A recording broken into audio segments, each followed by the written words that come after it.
Bonjour à tous et bienvenue pour cette nouvelle pastille des commissaires de course. Aujourd'hui, je vais inaugurer une nouvelle rubrique. Alors, on va essayer tous les samedis ou tout du moins à intervalles très réguliers de vous proposer justement tous les samedis matins un petit condensé de l'actu de la semaine, les points essentiels si vous avez manqué forcément deux ou trois trucs dans la semaine parce que vous étiez au taf ou pour une quelconque autre raison, petite séance de rattrapage le samedi matin histoire de se focaliser sur les points essentiels des 5 jours écoulés. Donc on va débuter avec le trophée 16 Saline. Je pense que c'est l'actu, enfin en tout cas l'actu côté français la plus importante, c'est la victoire de Paul Magnier. Il n'y a pas grand monde qui s'y attendait. Paul Magnier, il est néo-pro, il était l'an passé au sein de la formation Trinity. On le voit venir depuis les juniors. On sent qu'il a un très très bon potentiel. Et de ce qui se dit, ses données sont assez exceptionnelles. Et Paul Magnier, à la surprise générale, alors qu'on aurait pu penser que la Quick Step aurait misé sur Luc Lamperti, eh bien, il a remporté le trophée Cesc Salines, donc la deuxième manche du challenge de Mayer. C'est un exploit parce que tout simplement, Paul Magny, il débute chez les pros, il débute en World Tour et il va claquer comme ça une belle épreuve dès le début du mois de janvier.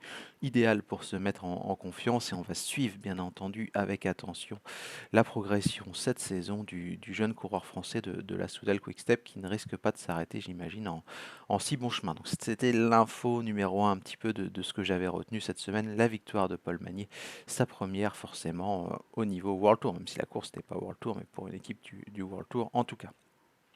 Deuxième info que j'avais notée, c'était Paris-Roubaix. Ça me paraît important aussi d'évoquer les invitations, parce que vous le savez, en janvier, on a l'habitude de parler des invitations pour les différentes épreuves du World Tour.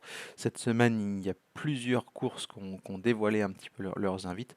Et je voulais parler de Paris-Roubaix, parce qu'il y avait des petites incertitudes, notamment côté féminin. On ne savait pas si Tashkent, qui est automatiquement qualifié, eh bien, serait présente sur l'Enfer du Nord. Visiblement, on a décidé de faire l'impasse, donc ça bénéficie logiquement à d'autres structures.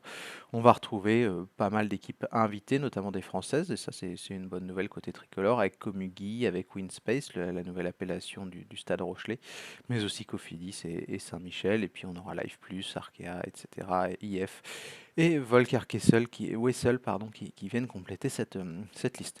Chez les hommes, pas forcément de surprise. On retrouve Total Energy, Q36.5, Flanders. Peut-être une demi-surprise, l'absence de Tudor, mais bon, il faut bien faire des choix. Toutes les pro teams ne peuvent pas être au départ de toutes les courses du World Tour. On va rester d'ailleurs sur Tudor et les invitations pour la troisième actu que j'ai sélectionnée, si vous l'avez loupé. Celle-ci aussi, elle fait débat. C'est les invitations pour le Tour d'Italie, tout simplement. Donc, coup de bol pour les équipes de Pro Team. La Lotto a décidé qu'elle ne serait pas présente, donc ça laissait une place de plus. Trois wildcards donc attribués par RCS Sport, qui est la société qui organise toutes les épreuves italiennes du World Tour, dont le Tour d'Italie. Et on aura au départ Polti-Cometa, la suite des Holo, Bardiani et Tudor. Donc on pouvait s'y attendre pour Polti et pour Bardiani, mais Tudor c'est quand même une petite surprise parce qu'il y avait d'autres candidates. On avait Q36.5, on avait également Coratec. Moi je pense que la sélection est logique, mais j'aurais quand même pu croire que Coratec aurait été au départ parce qu'ils ont fait un bon recrutement, ils ont fait un effort, ils ont aussi un nouveau sponsor, Vini Fantini. Et quand on prend Bonifacio, Sbaragli et puis Marexco, on peut se dire que quand même on donne des gages de sérieux à l'organisateur. Et en plus, à la surprise générale, eh bien l'an passé, la Coratec avait réalisé un très bon tour d'Italie, donc on aurait pu penser qu'ils auraient été récompensés. Mais sur le plan sportif, Tudor est au-dessus, c'est logique. Par contre, on peut ressentir une petite injustice du côté de la Coratec qui se dit que finalement, elle a quand même fait ses preuves l'an passé, qu'elle a joué le jeu sur le recrutement, mais elle se retrouve sur la touche. Et pour moi, ça valide aussi quelque chose. Il faudrait deux équipes de plus sur les grands tours pour permettre à ces structures de pro team de perdurer, parce que c'est quand même compliqué d'aller convaincre des sponsors quand on n'a pas d'assurance du tout d'avoir un grand tour au bout. Donc pour la pérennité du cyclisme et de la pro team, je pense qu'il faudrait monter à deux équipes supplémentaires sur tous les grands tours. Peut-être pas sur le Tour de France si on veut garder le prestige de la grande boucle. Mais voilà, ça ferait du bien au cyclisme espagnol et italien si on pouvait monter à deux de plus sur le Giro et la Vuelta.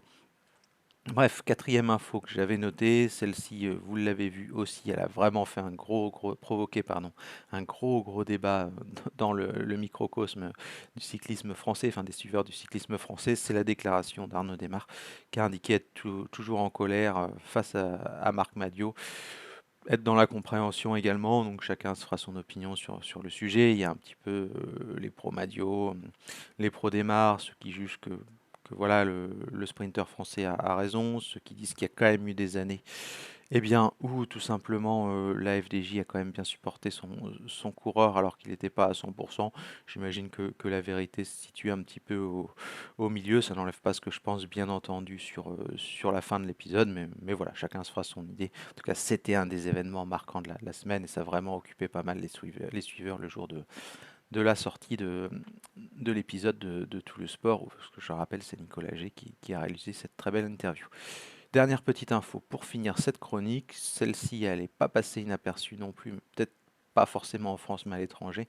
Vous le savez, Jens Högland était le manager historique de la UNOX avec son ami Vegard Kulset, c'était un petit peu les deux piliers, enfin c'est toujours les deux piliers de la structure, mais ils ont décidé tous les deux un petit peu de prendre du recul. Alors ils n'ont pas été virés, hein, loin de là, c'est pas du tout le but, mais voilà, c'est des personnes qui ont des grosses responsabilités dans la société UNEX et qui peuvent pas être au four et au moulin. Et on dit souvent que bah, on a besoin quand même de gens qui connaissent le milieu, qui maîtrisent un petit peu les réseaux, etc., la manière de se faire bien voir ou de voilà d'être en bonne relation avec les bonnes personnes. Enfin, vous savez tous un petit peu comment ça fonctionne et je pense qu'il faut à la tête du sportif quelqu'un qui maîtrise un petit peu tous ces aspects et sans faire offense bien entendu à Jens Högland et à son compatriote. Eh bien, je pense que Torreshoft est quand même la personne idéale pour ça, parce qu'il a été ancien coureur, et vous savez comment fonctionne ce milieu, une espèce de légitimité un petit peu bizarre parfois. Il faut aussi savoir un petit peu batailler, faire jouer, comme je l'ai dit, ses relations, etc. Et c'est là où Torreshoft, je pense, aura un rôle important. En plus, il a été champion du monde, Torreshoft, il a une carrière qui parle pour lui, une aura qui parle pour lui, et je pense que c'est une bonne nouvelle pour une OX d'avoir un petit peu laissé la main sur le sportif, parce que déjà, comme j'ai dit, on ne peut pas être partout. Et en plus, je pense qu'on a besoin de gens un petit peu comme ça à la tête du secteur sportif. En tout cas, bref, voilà pour cette première édition de ce petit récap hebdomadaire. Donc j'espère que ça vous a plu. Je vous souhaite à tous une très belle journée et on se dit à bientôt. Ciao.